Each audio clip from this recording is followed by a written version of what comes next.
So if you've been following my channel at all, you know that I've taken a look at a few different products from LIFX at this point. And there's one left, and that is the LIFX Plus. Yes, this is the final chapter, if you will, in my LIFX journey. So I suppose we should go over exactly what the plus in the LIFX Plus bulb actually gets you.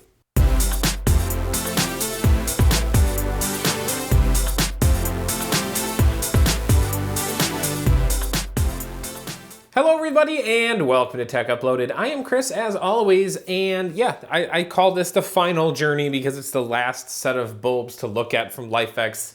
And these are definitely the most expensive, but the most interesting, I suppose, of all of them that they have. Because there's one thing that the Plus does that the regular LIFX bulbs don't, and that is infrared. So if you have a security system, then these are going to come in handy. Now keep in mind, it has to be an indoor security camera because these are, according to the bottom, not designed for outdoor use. So you have to use these indoors.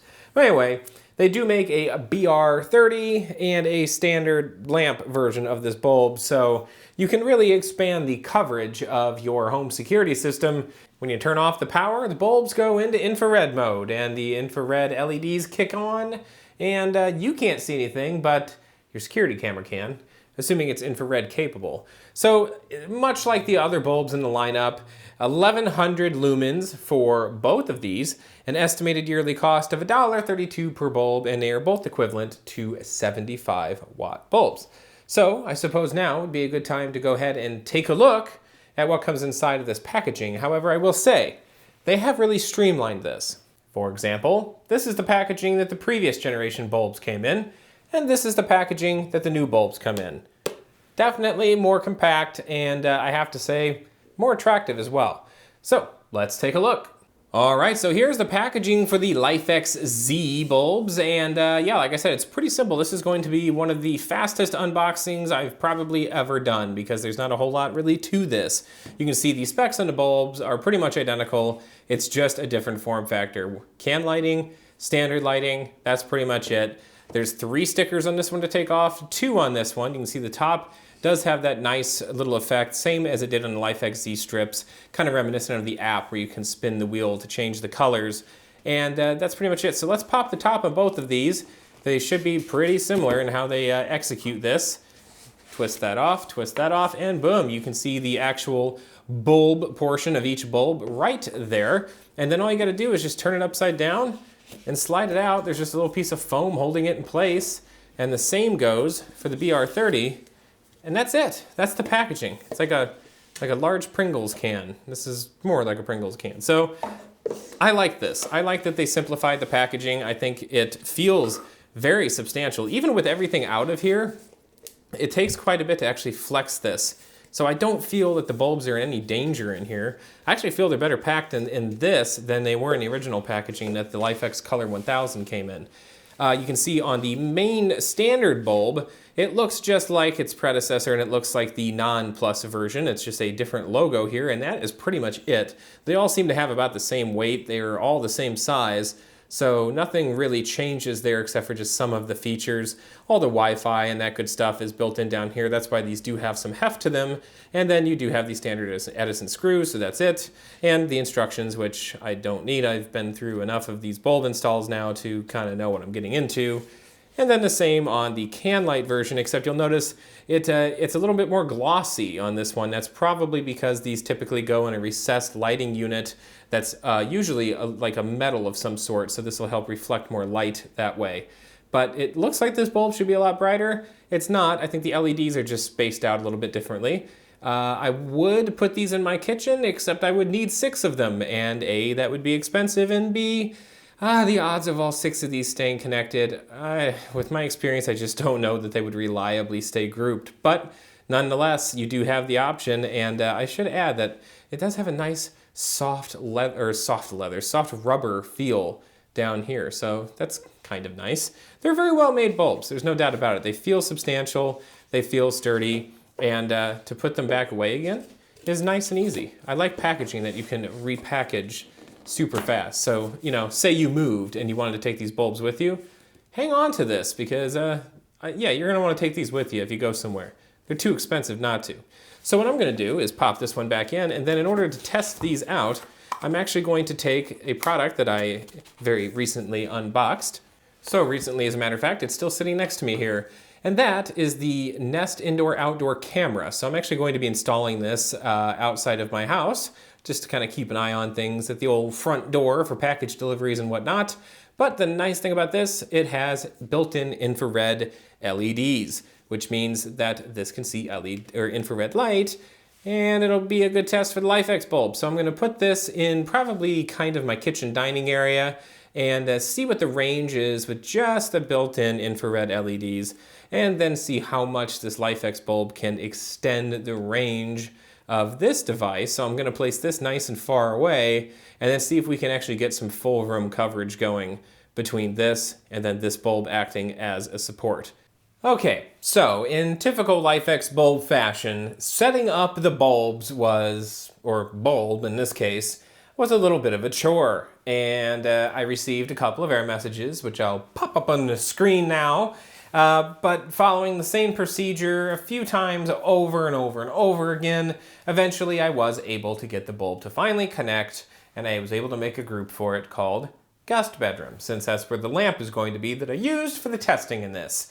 Now, the good news is I found that the Nest outdoor camera was really easy to set up and actually performs really well and does exactly what it's supposed to do, which made recording the sample clips for this very easy. So essentially, the Nest kind of takes little clips every time it detects something happening.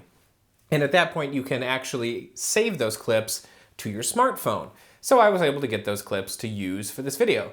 Yay for Nest, for LIFX, but I knew going into it that it was going to be a little bit of a challenge because I've been down the road before. If you're interested in seeing that experience, I did another video reviewing the LIFX Z Strip, which is a much longer, more drawn-out version of me testing out the light bulb than you're going to see just a little bit later in this. That goes much faster this time around. But if you want to see the long version, check out that video, linked in the description below.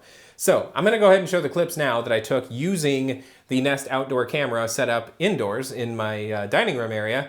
And I set it up where I did because it's kind of the longest run I could get in my house from one area to another to test out the performance of the camera's quality at a distance and up close. And then I also wanted to know just how far the infrared light would go from the built-in infrared LEDs on that camera, because some of the examples I'd seen made it seem really impressive. And I have to say, you'll see it yourself, I was pretty impressed. Now, the big difference you can see between the infrared from just the Nest camera and the infrared from the Nest and the LIFX bulbs is you get a little bit of a better frame rate and a tad bit more detail when you have that extra infrared light to work with. So here are the clips now.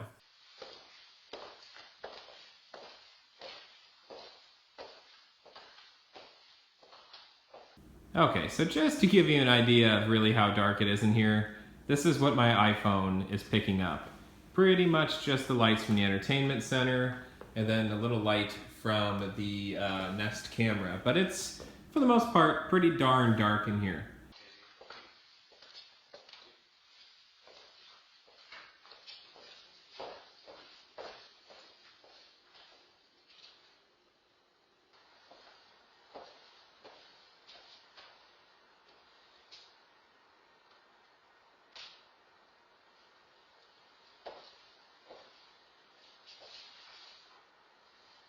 So as you can see, the LIFX bulb does do a really good job of putting out a large amount of infrared light. And if you had an indoor security camera, because like I said, these bulbs aren't recommended for outdoor use, this would actually be a really nice addition, because if you set the camera up with a bulb behind the camera, it would really blast out that bonus infrared light. And then you could even have, you know, say your kitchen had the BR30s installed and you had 6 of these bad boys and you had a camera in your kitchen, it would be lighting that place up like no tomorrow if you had those installed. But that being said, while it's a cool concept, the setup being a problem was to be expected. I've been down that road before with LIFX, but I've always found the Strip and the Color 1000 bulbs both actually to be fine once they were actually set up. However, unfortunately, on the LIFX Plus, I found that not to be the case. So here is kind of my demo experience, just playing around with the software with this particular bulb. Okay, so I've got the LIFX app opened here, and I'm just going to kind of hold it off to the side so you can see the bulb in the frame. You'll notice that it performs just like the other bulbs. I can turn it on, I can turn it off, I can cycle through the different color temperatures here in the color wheel, but you'll notice sometimes it gets a little bit laggy to respond, and sometimes it just stops responding altogether. So it's not dimming, it's not turning on and off. You'll see when I turn it off, that little eye there shows that infrared is supposed to be on. It's just not responding, and the only way it seems to get it to respond is to turn the app off, go back in, and then start messing around again, and then it comes back to life. Same with the colors. It seems like it'll work pretty well. The colors are stunningly accurate. I mean, it's bright, it's very vibrant, it does exactly what it's supposed to do as far as color reproduction goes, but at some point it just gets buggy and starts wigging out on you, and it seems like it loses its connection. So I'll move back over here to kind of a greenish color, and then we'll start dimming, and you'll notice no dimming, not dimming at all, no power, not working. Shot. So I have to go back in once again, click on LIFX, go back into the bulb, and now it's back in color, so I've got to, or in white, so I've got to go back over here to the color wheel and see if it's responding. And it took it a minute, but it did grab, and now it's letting me dim the bulb. And it will let me dim it all the way down to like 1%. So I mean, it goes pretty far, but it's just, the software is just really, really buggy. And you know, even the themes, I mean, they respond, but you just never know when they're going to stop responding. And I was trying to play with one of the effects earlier, and I just couldn't get it. I couldn't get it to take. Like, I've enabled candle effect right now. It's supposed to be flickering. It's not doing anything. So it's not getting that command. So it's losing connection to the software a lot. And then, like I said, you can, at least with iOS, I've got to go out, I've got to go back in, and then I can start controlling it again. Then it works. But it's really buggy, honestly. For this being their flagship bulb, the best one they make, it's even more buggy than the Color 1000. So as you can see, it was weird. The bulb just kept losing connectivity to the app. I tried restarting the phone. I tried unplugging and plugging in the lamp. I tried all kinds of different stuff. I even tried playing with some of my other bulbs off camera, and none of them had any issue. But that bulb, it just kept losing connectivity. It would stay connected for 10 seconds or so, and then you'd have to exit the app and come back in. It was just weird, and it was buggy. And like I said, it's not what you would expect from their flagship. So I was really disappointed with that. And I don't know if I just had a faulty bulb or what the deal was, but gosh, I cannot recommend spending the price that you pay for this bulb on something that's going to be that difficult to set up and then that buggy in the software itself. And really, you need to know that the thing is actually giving off infrared light when you turn it off. And with the software being that buggy, who knows? Unless you look at your security camera, you don't know because the infrared light is not visible. So even though I'm completely slamming the bulb, there is a version of it that is the non-plus version of that bulb. Pretty much has all of the exact same characteristics, cost to operate, lumens, all that good stuff, and even really the exact same packaging. So if you're interested in the non-infrared version of that bulb, if this will focus camera, there you go. It's just the same thing, but without the plus on it and without the infrared LEDs. But I'm going to have to give this one a pass on my experience. I didn't even attempt, I'm not going to lie, I didn't even attempt to play with the actual BR30 bulb. Since all of the characteristics of it are the same and the light output is the same, I really didn't feel like putting myself through the trouble of trying to get this bulb set up. That's how frustrating it is to use these things. And it's a darn shame because, like I said, the Color 1000 bulbs, which is their earlier generation, once I got those things on the network, they've been fine. So I feel like they're taking steps backwards. Plus, as of recording this, there's still no HomeKit integration either. So I'm kind of down on this one, I gotta say, I'm not gonna lie. I appreciate LIFX for sending them over. Usually I say that at the beginning of the video, but I failed to do that this time. But yes, these were supplied by LIFX for the purpose of this review. So here's my summary. Fantastic color reproduction, very bright, infrared thing is awesome when all of it works. But that is the unfortunate key I have to put behind this one, is when it works. The bulbs are just buggy. So that being said, I've had a lot of people asking me about the Hue bulbs, the Philips Hue bulbs, especially Generation 3, because those seem to finally get the color down right. They can actually do greens and cyan, thing like that. So if that's something you want to see, leave a comment that you want to see me review those. And if I get enough people kind of really expressing interest for comparing the LIFX series bulbs to the Philips Hue using that bridge, then I will get a set of those, a set of 3 to put in the family room, and play with those in place of the LIFX bulbs and kind of see what my experience is like with those. As always, if you enjoyed this video, please go ahead and click on that subscribe button, give it a like. Apparently YouTube really cares about this now, so I'm gonna have to push it even harder. Like up the video, woo! But in all seriousness, you try to do some kind of engagement to push this thing along. And of course, you can also follow me on social media on Twitter, Instagram, and Facebook as Tech Uploaded, or you can head over to techuploaded.com. And you know the drill. Don't be a stranger. Check back soon.